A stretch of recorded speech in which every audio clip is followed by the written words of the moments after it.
This week, Congress took a major step by allowing some of its own staffers to unionize.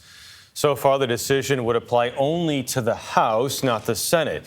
It comes amid a reinvigorated movement over labor rights as workers take on some of the biggest corporations in the country. Here's congressional correspondent Nikole Killion. For a decade, working on Capitol Hill seemed like a dream job for Rich Lucetti. Every day you come to work in the Capitol, you're working in a living museum. The same time, the first job that I worked in, I remember I made $33,000 a year. I was splitting an apartment with a college friend. It wasn't uncommon to get a meal at 7-Eleven. He finally reached a breaking point. Working long hours, working through COVID, and then on top of that, the January 6th insurrection. It just got to a point where I enjoyed my 10 years here, but it was time for me to go. Last year, turnover among House staffers reached its highest rate in at least 20 years.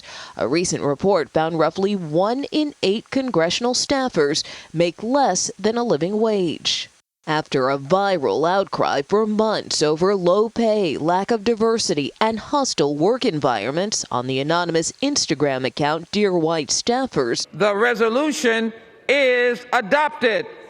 The House approved a resolution this week allowing nearly 10,000 congressional workers the right to organize and collectively bargain. It's a really big deal just to say, as a matter of law, you, staffers of Capitol Hill, have the right to form a union. Michigan Congressman Andy Levin introduced the measure. Why do you think it's gaining traction now?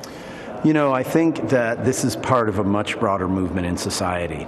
So starting with teachers, then you had workers in industry after industry start to form unions.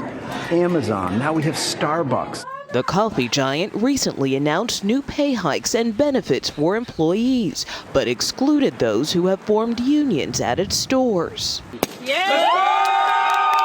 This spring, Amazon workers established the first union in the online retailer's nearly 28-year history at a warehouse in Staten Island. You got to treat our people right. Drawing attention and scrutiny from lawmakers. You've determined Amazon is a piece of crap company. That's your political bias. It's not a Democrat or a Republican thing. It's a workers' thing.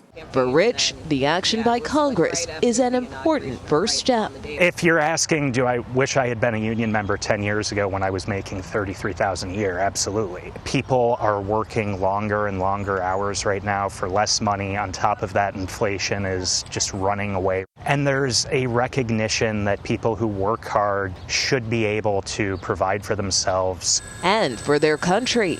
For CBS Saturday Morning, Nikole Killion, Washington.